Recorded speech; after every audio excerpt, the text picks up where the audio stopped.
Thank you, Dr. Wallach. So I'm just going to go back to this slide really quickly. We've heard about kind of the treatment of PBC. Staging has been talked about kind of earlier in the sessions.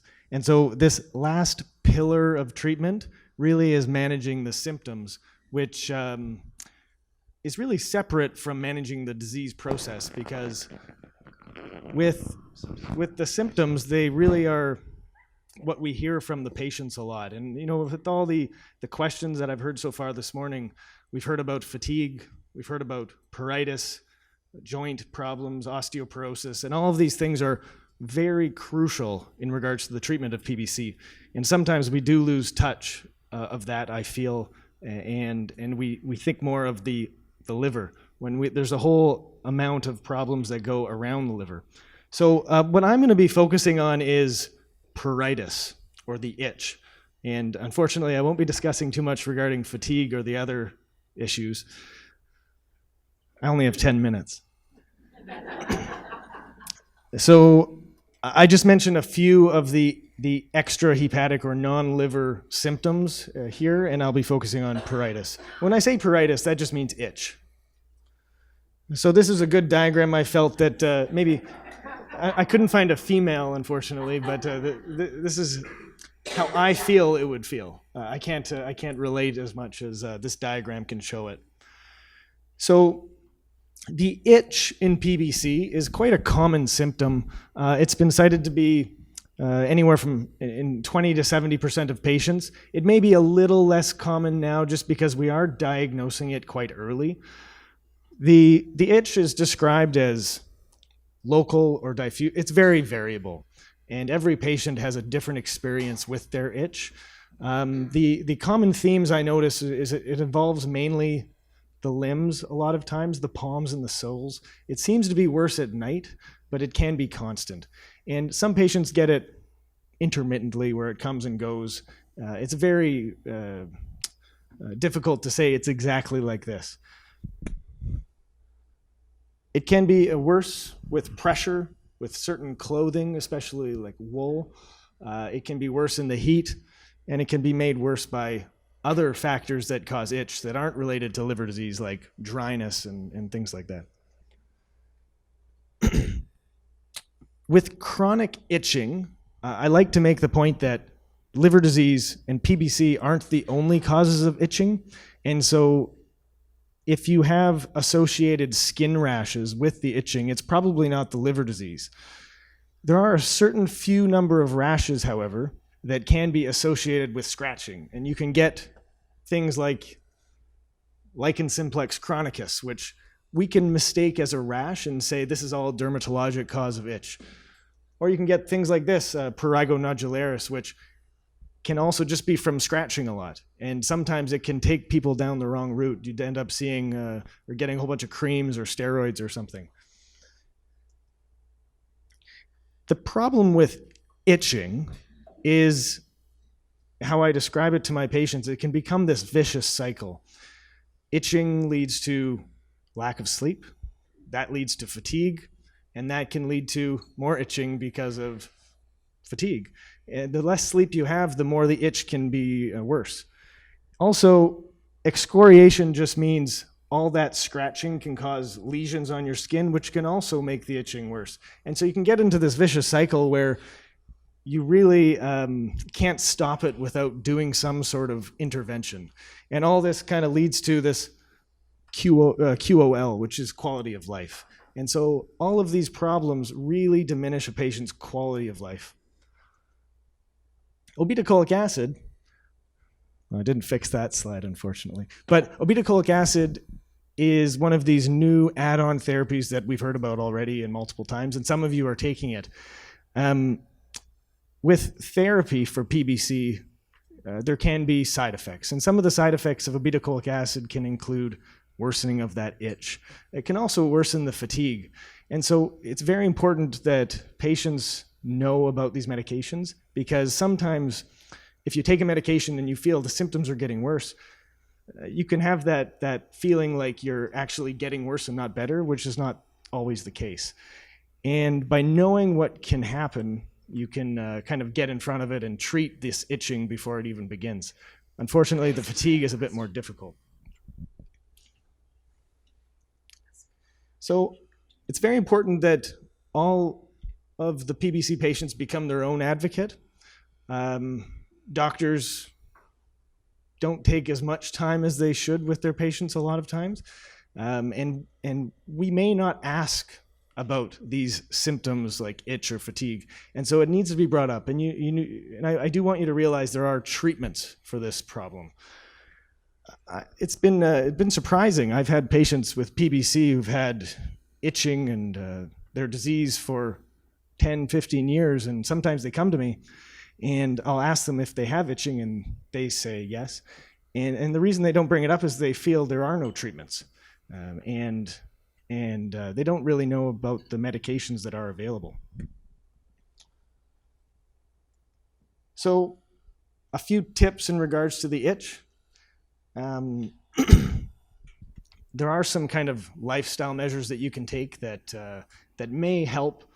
I don't find them particularly good for some of the moderate to severe itching, but it always is helpful to kind of diminish a bit of that itch. So using a mild hypoallergenic, dye-free, fragrance-free, non-alkaline soap is sometimes helpful. We've heard about toxins and things. It's good to use like a soap that's very bland. Also, having a coldish shower or coldish bath, warm baths or hot baths really can make this itch worse. And it's always good after you bathe to put a very good skin moisturizer on, probably a non-scented one. Cut your nails short, then you won't have these scratch lesions. And then when you clean the house, we've heard about the toxins and things. It's always good to wear gloves, just because sometimes having chemicals on your hands make that itch worse. And so wear gloves when you clean, and good gloves, not those ones that rip really easy. Loose fitting clothes made of cotton is always a good idea. It breathes. Also, try not to wear really hot clothes on humid days. A humidifier can sometimes be helpful as well. So other things, it's always easy for me to say avoid stress, but try to avoid stress. Get good night's sleep if you can. And if you do have underlying anxiety or depression, we do have medications for that. Also, there are psychologists, which we've heard of. Anxiety and depression and other psychiatric problems or mental illness problems can worsen itching, you can worsen fatigue. It's very important to take care of these things if you can. So the last few things I'm going to talk about are I just want to give you some knowledge about some of the common medications used for itching. And so the common ones are cholestyramine, otherwise known as Questran. There's also some other formulations, cholestipol. Rifampin is another medication, naltrexone, sertraline, and gabapentin. I'm going to go through them one by one really quickly, just to kind of give you a few of the kind of takeaway points of each of these. Cholestyramine is probably the most commonly used medication for itch. It's very important, though, that you realize that it binds medications and it can actually make your urso or your obeticholic acid not work if you take it at the same time. Always take this medication at least 2 to 4 hours away from other medications. Even your non-PBC medications like your Synthroid or anything else like that.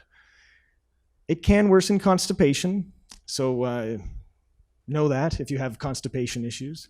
But otherwise, it's fairly well tolerated, as long as you can handle the taste of it. Rifampin is an antibiotic. It's used in a lot of like mycobacterial type of infections, so tuberculosis or atypical type of tuberculosis.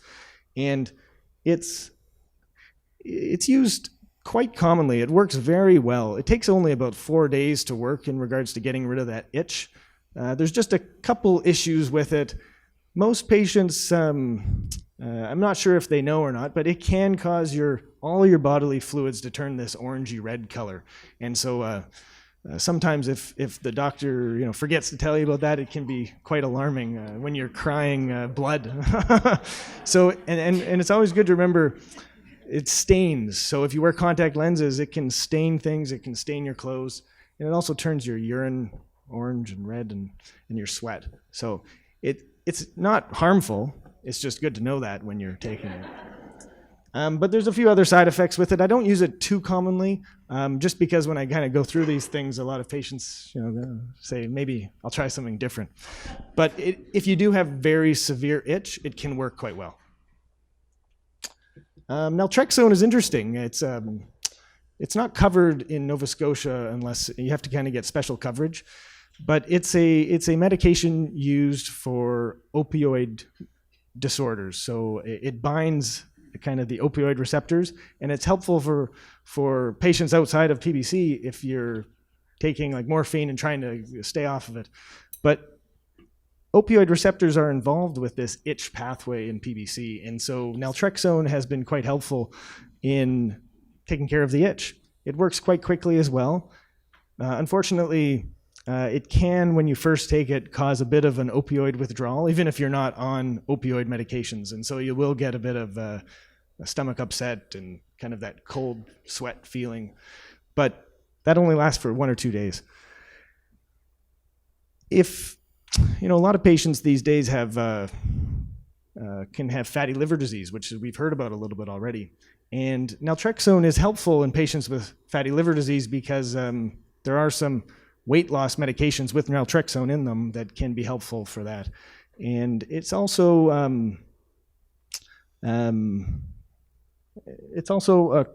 quite well tolerated, really. I say there's rare liver toxicity, but when you really look into that, it's very rare. So that's another option. Sertraline, we've heard a little bit about antidepressants today. And in patients who have underlying depression as well, as long as with their itching, sertraline can be quite helpful because it treats both.